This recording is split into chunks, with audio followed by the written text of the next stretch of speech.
मृत्युंजय, पहले गोल्ड में तेजी की बात कर लेते हैं। ये सोने की जो चमक है जो लगातार रिकॉर्ड द रिकॉर्ड छू रही है, इस बार क्या बड़ी वजह? बिल्कुल, देखिए बेतहाशा तेजी है और ग्लोबल मार्केट में और इंडियन मार्केट में दोनों बाजारों में सोने का भाव ऑल टाइम हाई पर है, चांदी का भाव इंडियन मार्केट में ऑल टाइम हाई पर है और ग्लोबल मार्केट में करीब 14-15 साल की ऊंचाई पर है। ज़बरदस्त तेज़ी है और जब मैं आपसे बात कर रहा हूं तो आज इंट्राडे में करीब 1,06,000 के आसपास का ऑल टाइम हाई गोल्ड ने बनाया है। ग्लोबल मार्केट में $3550 के ऊपर का नया रिकॉर्ड बना है। चांदी 1.25 लाख के करीब पहुंच चुकी है ऑल टाइम हाई।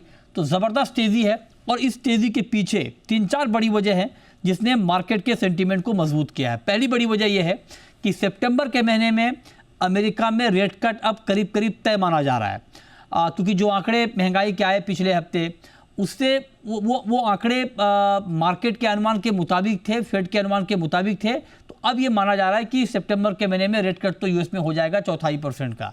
ये एक बड़ा इम्पैक्ट है।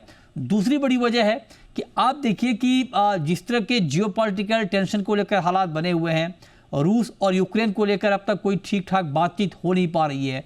इससे सुरक्षित निवेश के तौर पर गोल्ड की डिमांड बढ़ रही है। चाइना में बहुत बड़ी बाइंग हो रही है गोल्ड की, ये खबर आ रही है। तो ये इन सारी वजहों से गोल्ड मार्केट का सेंटीमेंट काफ़ी मजबूत है। डॉलर थोड़ा वीक हुआ है, गोल्ड ETF में इन्वेस्टमेंट काफ़ी बढ़ रहा है।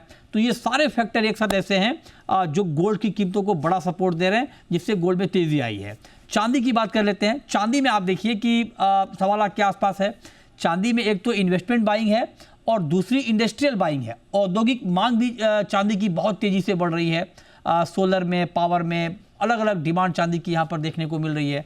उसका बड़ा इम्पैक्ट हमने सिल्वर पर देखा है। तो चांदी की मांग ज़्यादा है और डिमांड के मुकाबले सिल्वर की माइनिंग कम है, सप्लाई कम है। तो उसका इम्पैक्ट भी हम मार्केट पर देख रहे हैं। तो कुल मिलाकर जो सोने चांदी के फंडामेंटल हैं इस वक्त वो बहुत तेज़ी के हैं, इसीलिए मार्केट लगातार एक के बाद एक नया हाई टच कर रहा है। लेकिन चूंकि मार्केट में एक तरफा रैली है तो आपको इस बात को लेकर के भी तैयार रहना चाहिए कि मार्केट में कभी भी छोटा मोटा करेक्शन आ सकता है, उसके लिए आप तैयार रहें। अब आप देखिए कि मार्केट में बड़ी गिरावट कब आएगी? बड़ी गिरावट तब आएगी जब रेट कट को लेकर कुछ बातचीत बदल जाए। ये हो जाए कि भाई सितंबर के महीने में हो तो गया लेकिन आगे अभी होने की संभावना नहीं है, तब मार्केट में गिरावट की संभावना बनेगी। बातचीत ये हो जाए कि रसिया और यूक्रेन के बीच बातचीत बन जाए, तब मार्केट में एक बड़ा करेक्शन आएगा।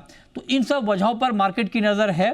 लेकिन फंडामेंटली इस वक्त गोल्ड सिल्वर के मार्केट तेज़ी के मूड में है और ये तेज़ी आपको कंटिन्यू दिख सकती है। बेशक ये रफ्तार थोड़ी धीमी पड़ जाए लेकिन मार्केट में तेज़ी के सेंटीमेंट बने हुए हैं। लेकिन चूंकि मार्केट है और एक तरफा रैली के बाद कई बार बिना किसी वजह के भी करेक्शन आता है, तो उसके लिए भी आपको तैयार रहना चाहिए।